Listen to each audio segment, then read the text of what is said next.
La historia de Pedro Alonso López es una de las más oscuras y perturbadoras del crimen en América Latina. Su nombre quedó asociado a una cifra de víctimas difícil de dimensionar y a un sistema judicial incapaz de contenerlo a tiempo.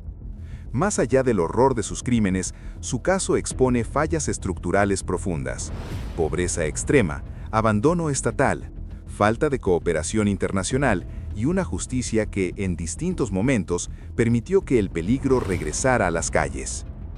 Pedro Alonso López nació en 1948 en Colombia, en un entorno marcado por la violencia, la miseria y el abandono. Desde su infancia fue víctima de abusos físicos y sexuales constantes, principalmente por parte de su madre. Los relatos coinciden en que el maltrato fue sistemático y prolongado. A temprana edad fue expulsado del hogar y quedó completamente desprotegido. Vivió en la calle, sin escolarización estable ni atención médica o psicológica. La supervivencia se convirtió en su única ley. Durante esos años, López fue detenido en varias ocasiones por pequeños delitos y enviado a reformatorios juveniles. Lejos de recibir protección o rehabilitación, denunció haber sufrido nuevos abusos dentro de estas instituciones. Este patrón de violencia institucional reforzó una visión distorsionada del mundo y una profunda deshumanización de los demás. Para cuando alcanzó la adolescencia, su vida estaba completamente desvinculada de cualquier estructura social estable. En su juventud, comenzó a desplazarse por distintos países de la región andina. Colombia, Perú y Ecuador se convirtieron en su principal escenario.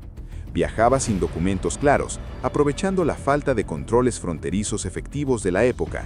En zonas rurales y barrios marginales, donde la pobreza era extrema y el Estado casi inexistente, encontró el terreno perfecto para actuar sin ser detectado. Pedro Alonso López desarrolló un método repetitivo. Se acercaba a niñas en situación de vulnerabilidad, muchas de ellas sin supervisión adulta, y ganaba su confianza ofreciéndoles regalos, comida o falsas promesas de trabajo. Luego las llevaba a lugares apartados, generalmente zonas montañosas o boscosas, donde las asesinaba. En muchos casos, enterraba los cuerpos en fosas improvisadas, confiando en que nunca serían encontrados. Durante años, las desapariciones de niñas fueron tratadas como hechos aislados. En comunidades empobrecidas, la ausencia de denuncias formales y la normalización de la tragedia impidieron una respuesta efectiva. Las familias, en muchos casos, no tenían recursos para exigir investigaciones profundas. La falta de registros centralizados y de coordinación entre regiones permitió que el patrón pasara desapercibido. A finales de la década de 1970, Pedro Alonso López fue detenido en Ecuador por el secuestro de una menor. Durante los interrogatorios, comenzó a confesar una cantidad alarmante de asesinatos. Afirmó haber matado a más de 100 niñas en distintos países. Las autoridades, inicialmente escépticas, decidieron verificar sus declaraciones. López condujo a los investigadores a múltiples fosas comunes, donde se recuperaron restos humanos, confirmando que sus confesiones no eran exageradas. El impacto fue inmediato. La prensa comenzó a referirse a él como el monstruo de los Andes. Sin embargo, a pesar de la magnitud del caso, el sistema judicial ecuatoriano no estaba preparado para procesar crímenes seriales de esta escala. Las leyes vigentes establecían penas máximas sorprendentemente bajas para delitos múltiples, incluso para homicidios reiterados. Llevar un archivo de los nombres de las muchachas. No, nada de archivo, unas anotaciones donde mi compañero de causa, o sea, mi compañero de andanza, me enseñaba las infracciones que él cometía, ¿no? Para que a mí no se me borrara esos sitios, entonces yo hacía unas anotaciones. Y eso me sirvió para darle una mejor investigación a los hechos, a la infracción de los hechos, por parte de lo que estaba impune, ¿no? Pedro Alonso López fue condenado en Ecuador, pero la sentencia no reflejó la gravedad de sus confesiones. Tras cumplir una pena relativamente corta, fue liberado por supuesta buena conducta.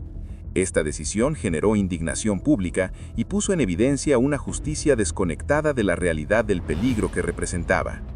Posteriormente fue deportado a Colombia, donde nuevamente fue detenido.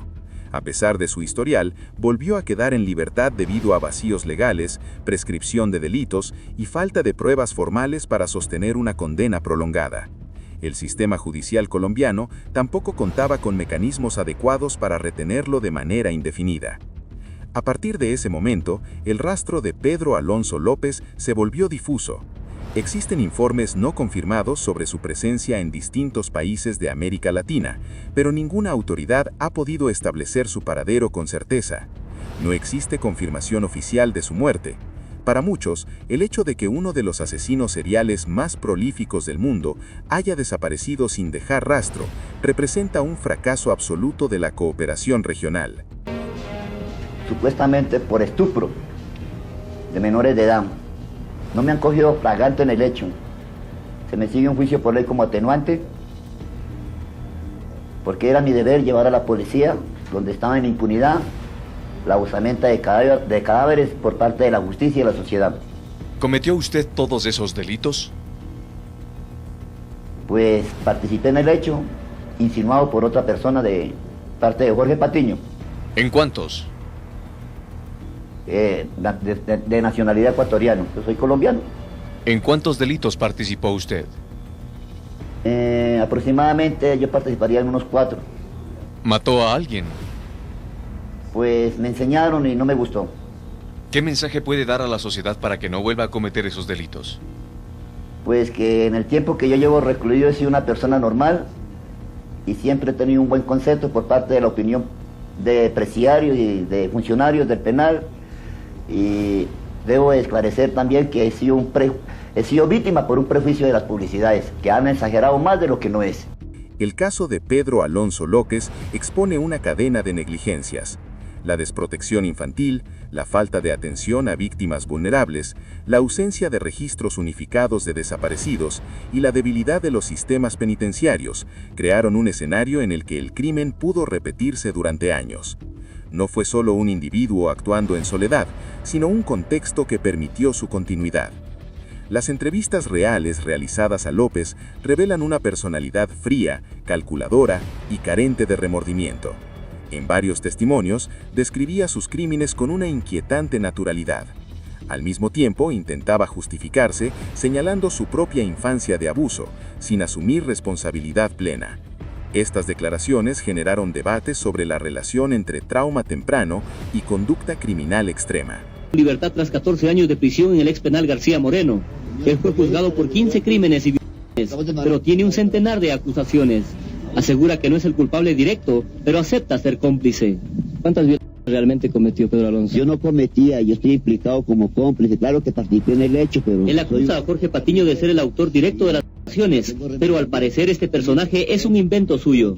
O sea, ¿Tú le mataste? Sí, porque me tenía solucionado bajo amenaza de muerte, que si lo delataba, que él me mataba. Pero Jorge Patiño eres tú mismo, decía. No, padre, yo Pedro Alonso lo que pasa.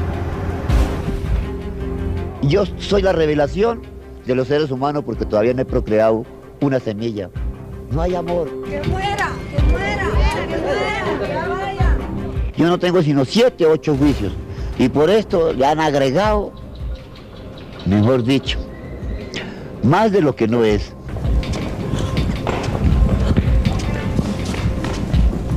Que muchas veces el delincuente no se rehabilita. Si hay una Hasta parte hoy, contraria, el número real de víctimas sigue siendo incierto. Las cifras varían según las fuentes, y muchas desapariciones jamás fueron documentadas oficialmente. Cada número representa una vida perdida y una familia marcada para siempre. La imposibilidad de cerrar el caso añade una capa adicional de horror. Pedro Alonso López no es solo recordado por la cantidad de crímenes que confesó, sino por lo que su historia revela sobre América Latina en ese periodo: fronteras porosas, instituciones frágiles y una profunda desigualdad social. Su expediente demuestra cómo el abandono estatal puede ser tan letal como la violencia directa. El monstruo de los Andes permanece como una figura inquietante, no solo por lo que hizo, sino por cómo el sistema falló en detenerlo de forma definitiva. Su historia sigue siendo una advertencia sobre las consecuencias de la negligencia judicial y la falta de protección a los más vulnerables. Mientras su paradero siga siendo desconocido, el caso continuará siendo una herida abierta en la memoria criminal de la región.